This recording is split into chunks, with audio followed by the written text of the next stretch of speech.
नमस्कार शेतकरी बंधू भगिनींनो, मी विनया बनसोडे, कृषी अधिकारी, तालुका कृषी अधिकारी कार्यालय राहता।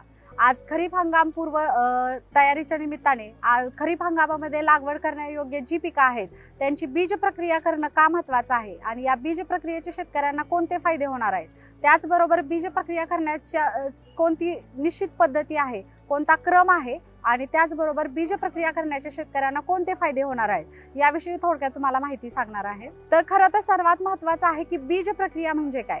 तर बीज प्रक्रिया म्हणजे जमिनीत बियाणं पेरण्यापूर्वी बियाणावर जी काय प्रक्रिया केली जाते त्याचबरोबर त्यावर जे काही लेपन केलं जातं याला आपण बीज प्रक्रिया असं म्हणतो। बीज प्रक्रिया करताना सर्वप्रथम आपण बुरशीनाशकाचा, त्यानंतर कीटकनाशकाचा आणि त्यानंतर जैविक संघाचा वापर करत असतो। तर बीज प्रक्रिया करताना त्याचे प्रमुख 3 घटक आहेत। जर आपण खरीप हंगामामध्ये ज्या पिकाची लागवडीसाठी निवड केलेली आहे, सर्वप्रथम कोणत्या वाणाची लागवड आपण करणार आहोत ते निश्चित करावं।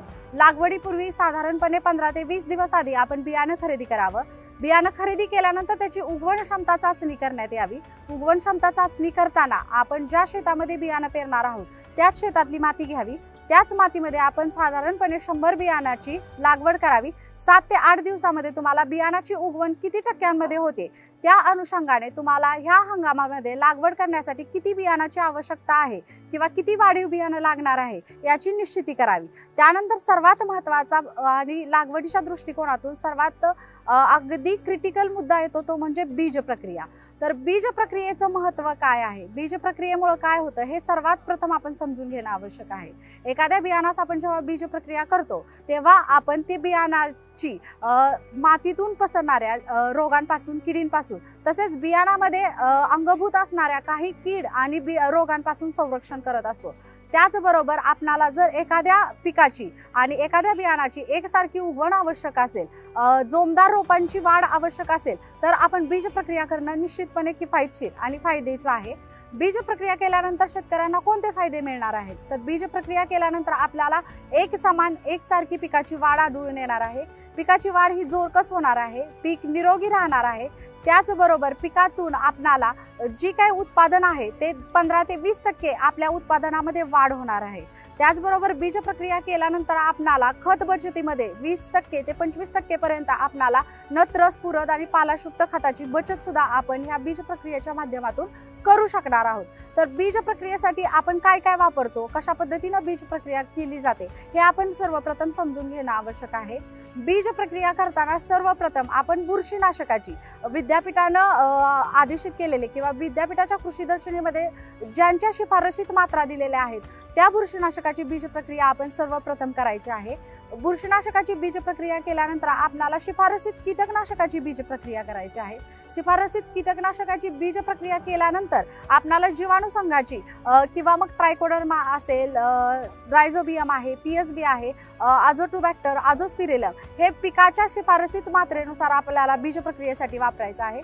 बीज प्रक्रिया केल्यानंतर आपल्याला साधारणतः 8 ते 10 दिवसानंतर आपल्याला अशा पद्धतीनं एकसारखी बियाणाची उगवण दिसून येईल। बियाणाची उगवण व्यवस्थित पद्धतीने झाल्यानंतर बियाणाची वाढ सुद्धा जोरकस झाल्याची आपल्याला आढळून येते।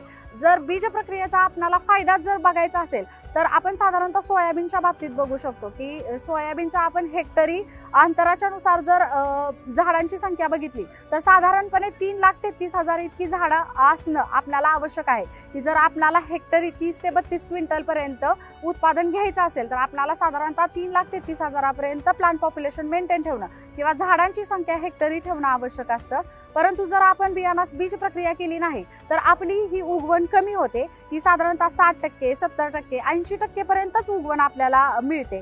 पण जर आपण बीज प्रक्रिया केली तर आपल्याला उगवण ही चांगली मिळते आणि पर्यायाने शेतकऱ्याचं बीज प्रक्रिया न केल्यामुळे बुरशीजन्य रोगांमुळे तसेच सुरुवातीच्या काळामध्ये 40 दिवसामध्ये रस शोषणाऱ्या किडींच्यामुळे किंवा या किडींचा, खोडकिडींचा वगैरे प्रादुर्भाव झाल्यामुळे जे काही नुकसान होणार आहे ते आपल्याला पर्यायाने टाळता येतं।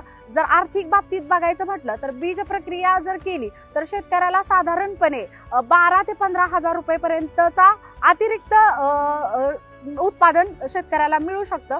त्याचबरोबर खर्चाचा जर विचार केला आपण, तुम्हाला जर 12 किंवा 15,000 रुपये अतिरिक्त उत्पादन जर मिळणार असेल आणि खर्चाच्या बाबतीत आपण विचार केला तर 1 हेक्टरला सोयाबीनच्या बियाणाचं जर आपल्याला बीज प्रक्रिया करायची असेल तर आपल्याला फक्त 1,555 रुपये इतकाच खर्च येतो। पण त्याच पद्धतीने आपण जर वाढीव उत्पादनाचा विचार केला तर आपल्याला जवळजवळ 12,000चं अतिरिक्त उत्पादन मिळतं।